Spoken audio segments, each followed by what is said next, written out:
Hello everyone, today I'll take you on a tour of this 2022 Land Rover Defender and show you why it is a very good off-road vehicle. This might be my number one choice. Okay, so firstly in the middle we have this infotainment system.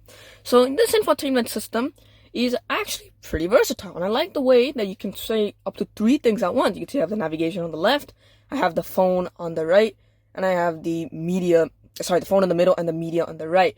And if I tap one, you can say I tap navigation right now, you see it takes me to the navigation map, and I can, for example, move the map around, zoom in, all that stuff from here, and it basically zooms in and I can use the map as I normally would. I also have these shortcuts on the side, so I can tap that button.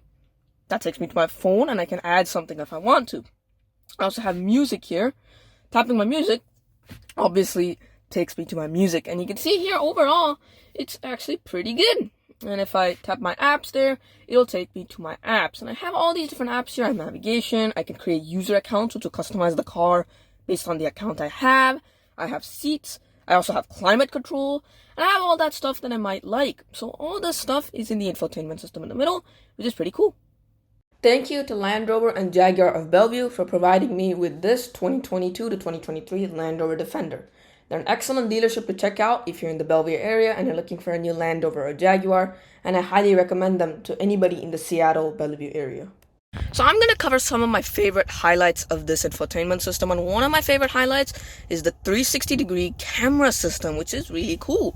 So if I tap that and I tap cameras here, you see this thing is the 360-degree camera system. You can see it's actually showing a live view of the car around me. You can see there's my car. I can tap you can see if I scrub it around, it'll allow me to change the direction. And if I do that, you can see it zooms in, and I have all these different cool features of the 360-degree camera system. And you can see next to this Defender, it shows that there's a Land Rover Range Rover Sport SVR, and in fact, that is indeed the car next to me, the Land Rover Range Rover Sport SVR. So that is really cool. That shows like this cool 360-degree surround view camera system. It is so cool. I really love the cameras in this car. You can see there's also a top-down view of this car, and you can see tapping 3D will go ahead and advance the camera system. Obviously, like I mentioned, the top-down view, and overall there's just so many cool camera features. That is just the on-road console. There's also off-road cameras. You can see there's this stuff for the locking differentials. You have the views of the fenders. You have some front camera views. And you also have this view of the right fender too, that's used for off-road. And there's also a towing view where you can see stuff behind you. There's just so many cool cameras in this car. I really like the camera system. And the other thing I wanted to mention about the screen in the middle are the off-road settings and the towing settings. So if you tap the apps icon once again, you have vehicle dimensions, which will actually give you live dimensions of the car. You can see it gives angles over there, it gives that stuff, it gives you live dimensions of the car, which is pretty cool. And that is the vehicle that's set in normal height, because this car does have an air suspension, which makes it really cool. Also, there's also towing and trailers. So if I tap that, you can see it'll allow me to add a trailer, and it can add a car trailer, a goods trailer, all that stuff. So if I add a car trailer, for example, I can add one axle, and it'll allow me to go ahead and set some dimensions. If I hit that, I don't know, do that. One's a different. I did not put it in an appropriate range. Let's do 100. And dimension B. There we go. And from there, it'll allow me to connect a trailer to continue. So I'm going to go ahead and delete this trailer, if it's possible. Yes, delete. There you go. You can add a trailer for easy settings with the Defender, which will go ahead and adapt the car so that it can fit the trailer. So this car isn't all about the screen. There's also some physical climate controls in here as well. So you have the AC here, and you can see we have the defroster settings. We have the button to change where the climate is coming from. We have the recirculating air button, and also the air suspension buttons, which is pretty cool. The traction control and stability control off button, as well as a couple of other buttons here, including the automatic engine start stop feature. And also we have these cool looking dials that really look really nice. I like the rugged font that it has. It looks pretty cool. And you can also push in them. So I believe there's a function that you could have when you push in to the dials. I believe that you could change like the fan speed, for example. If I do that, for example, it'll allow me to change the fan speed, which is really cool. If I press that button, and if I press that button, can see it'll allow me to change the drive modes. So if I here, you can see if I hit that and I change the drive mode, you can see it changes to grass, gravel, mud ruts, sand, rock crawl, wade, configurable, which is like a custom mode. And if I go all the way back, oh, I changed to the climate. Let's do, oh, I want to go ahead change out. So hit home, hit that button. And once that works, it will allow me to go ahead and change the drive modes once again to the drive modes that I want. So yeah, it's saying that it won't work right at the moment, but when it does work, then it will allow me to go ahead and change the drive modes, for example, to comfort mode and eco mode. And there's just a lot of different drive modes in the car, which is pretty cool. I also like the shifter. It's very nice and leather lined, and it looks pretty cool. So down here, Land Rover did have a couple of things in here. You can see we have the 12-volt outlet over there, a USB Type A, and a USB Type C port for charging, which is pretty cool. Here, there's also the 2 cup holders that you can store your drinks in. And also under here, you see there's like this big storage area where you can put a lot of stuff, which is a really, really cool idea. I like that very much. Over here, this is one of my favorite parts. So there's a wireless phone charger there, which is pretty cool. But even cooler is that there's a cooler in here. So you can stick in whatever you want chilled. So you can stick in, for example, like drinks in here and keep them chilled. And you can see I have 2-stage cooling. So there it is, 2. And there's 1. And then there's the coolers off inside. Hit the button. You can see the coolers off now. And that is a really cool idea, having a cooler in here. It's just pretty nice to have. One of my favorite features that this car has is the digital rearview mirror. So many cars obviously have an adjustable rearview mirror. This car has an adjustable rearview mirror that changes it to a camera. So you can see right now it's just a normal mirror. You can probably see my hand and you can see the rear seats, all that stuff. But if I go ahead and flick the switch, there you go. You can now see that it's a camera that will actually point into what's happening in the back. So right now in the back, there's the dealership. If I show you around, hopefully you guys can see, that is the dealership in the back.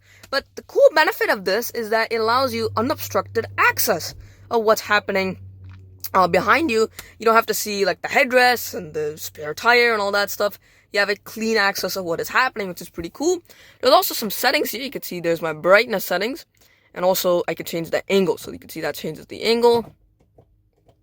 And if I hit that button, now I can change the brightness too, which is pretty cool. And on the left, these 3 buttons will allow me to adjust home link, which is a really cool feature. I just like the rear view mirror overall. So another cool feature of this car is the panoramic sunroof. You can see it goes all the way into the back seat. And there are these 2 switches here that allow me to control it. The one over here that I'm touching right now will allow me to control it. And the shade, you can see here's the shade. And I can close the shade. Here, if I put it in the other direction, that'll go ahead, open the shade. And there we go. I can also use the switch on the left here to control the glass. So if I do that, and if I hit it again, you can see the glass begins to open. I'm going to go ahead and stop it. And I'm going to go ahead and close the glass. And close it all the way. And there we go. You can see the glass closed. That's the panoramic sunroof in this car. So another cool feature that this car has is the steering wheel and the gauge cluster screen. So one of my favorite things that this car has is it actually has like these configurable buttons that will change based on what's happening. So for example, if I hit this the circle here, you see it changed to give a D-pad because that's what's going to happen on the screen. That's a really cool feature. I really like that change over there. And if I zoom in, hopefully you can see, there's the screen. So I'm going to hit the circle. That'll take me to these settings, and I can change what is in here. I can look at vehicle settings, for example. I can look at HUD settings. I can look at the trip selection, and I can look at the info panel in the middle. However, the main one is display layout, because here you can change a lot of things. You can have the 2-dial layout, which is the speedometer and tachometer, as you can see. The 1-dial layout, which looks like this, and you can have 2 things on either side. And I'm going to change the display layout. And there's the map, so that will give you a full screen map of what's happening. Currently, I don't have a destination set, but if I set a destination, in the middle. I think I'll need to turn the car on to do that. So the screen will boot up, and if the screen boots up and I do have a destination set, that destination will go ahead and show up on the screen in the middle here. Also, there's a couple of other options too. I don't just have to do the map. I can look at the media, and I also have driver assistance options. So that's pretty cool. It's nice having all these options in the Gates cluster for easy convenience. Alright, so let's go ahead and hop in the back seat of this car. It's a pretty simple process. This is a 2-door Defender, not the 4-door. So getting in is not as simple as opening a door, but it's still pretty simple. You can see there's this button here. Holding that button, we'll go ahead and move the front seat forward, as you can see. And once it goes all the way forward, it does take a little bit of time, but once it does go all the way forward, there's this latch. Just pull the latch, and then there you are. You have a good opening. Let's go ahead and climb in. And inside the back, I have decent room. This one is pretty far back, not all the way back, but pretty far. And I have decent legroom. You can see I have a good amount of legroom here. And the headroom is splendid. I have more than enough headroom in the back as well. It's pretty decent back here. Obviously, this being a 2-door vehicle, it doesn't have roll down back windows, but it does have large back windows for you to comfortably see what's going on outside. It also has these cool safari windows on the top, which is a very nice feature. I like the way those look. Also over here, there's these grab handles for some off-road ruggedness. Also like this handle pocket over here that kind of makes it look like it's a door, but it's not. But I still like that touch. And mainly back here we have climate control. So the car's not on right now, so I can't show these, but there are climate controls for the back. You can see there's this dial and these dials to probably control the temperature. And there's also the setting the zones, and you can sync, and there's also the auto button as well. So that button and all these climate controls are pretty cool. Also like the ways the vents look. They kind of like flow across the dash here, and I think they look really cool as well. Overall, I think the car is pretty good back here. Even if it's a 2-door, it's still a pretty comfortable experience back here. I don't really have any complaints. Alright, so coming around back of the Defender, we do have this grab handle over here that'll allow me to open the cargo area. Obviously, that's because there's a spare tire. So if I press that, see, the cargo area opens up. And in here, there isn't really that much. You do have some cool parts here. You can see in there's the warning triangle. You do have some storage over here, and also a little bit over there. And that's also primarily intended to be like a grab handle for you to like shut the door closed. And you can see over back here, we have a couple of things back here. It's pretty minimal in terms of storage space. It's not that big. They wanted to prioritize backseat room or storage space, but if you do want more storage space, it's really easy to do. All you have to do is there's this latch up here, and there's this button, so you just push the button and then pop the seat down, and that seat is far back, so I can't really put it all the way down. If I push the seat forward, it will go all the way down. But you can see here, I also can fold the middle seat down too, and see, I have that latch that'll fold that down, and I also have this final seat over there that I can fold down as well. And if I fold all these down with the seats fairly forward, I'll get a much larger cargo area. And I also like that it's a 40-20-40 split. The 20 in the middle will allow me to like put skis through, for example, and that's a good idea. Another thing to note back here is the air suspension. So this car does have air suspension, and that's cool because that way you can see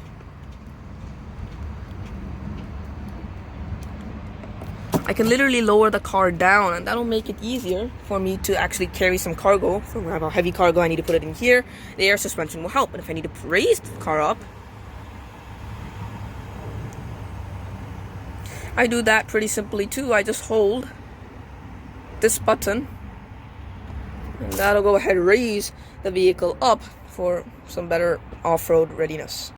So I also want to talk about a couple of exterior touches that this car has. For example, it has like these screws here, these exposed screws. I think that looks cool. That would be considered cheap in a normal car, but this is intended to be like an off-road ready, rugged vehicle, and it looks cool with all these silver screws here. It just looks nice. I also like the exposed paint too. It just looks really cool in my opinion. Also, as you go here in the center console too, exposed screws all around, and also the pedals just look really nice. I really like those pedals. They look good. There's also a couple of storage areas here. You can see there's storage over there and there's storage over there above the glove box. So there is a glove box in this car. It's just that you also have some top level storage over there too to store some items. Overall inside the car, it's very, very nice. I like the seats. They're very comfortable. And the touches and the accents in the car are just very good. So coming around here, we're going to talk about exterior styling of the car, and I really like the way this car looks. It just looks cool. I think it's a good modern take on the off-road vehicle. It's not like very off-road focused, but at the same time, it still has that off-road ruggedness. For example, like these wheels, they look really good. They say Defender on them. I like the way they look. And also coming around back here, the spare tire with Defender on the tire looks very nice.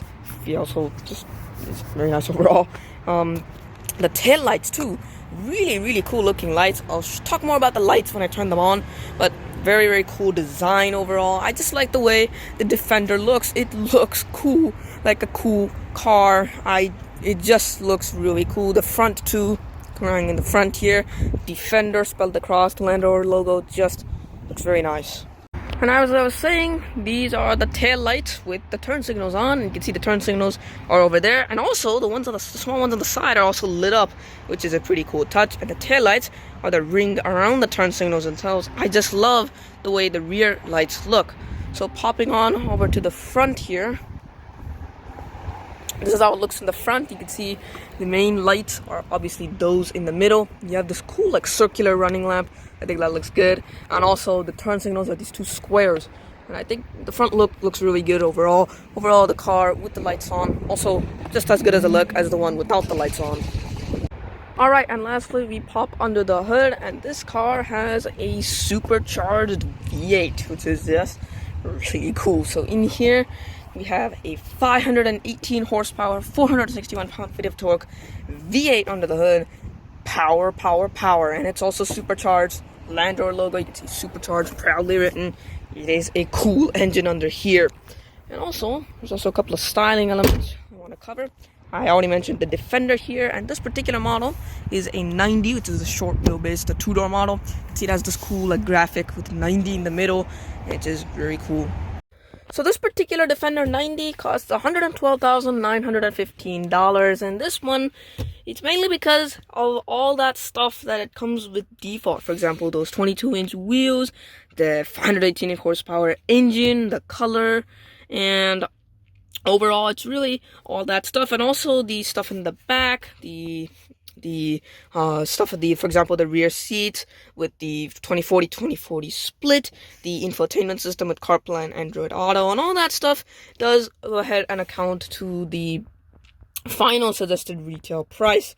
So you can see over here, you also have a couple of options packages. For example, the Wi-Fi is in the car. You do have a 22-inch. These 22-inch wheels are premium. And you can also see here stuff, for example, like the extended black exterior pack.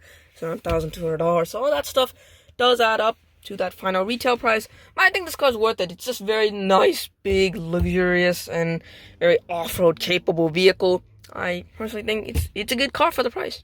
So that's the 2022 to 2023 Land Rover Defender.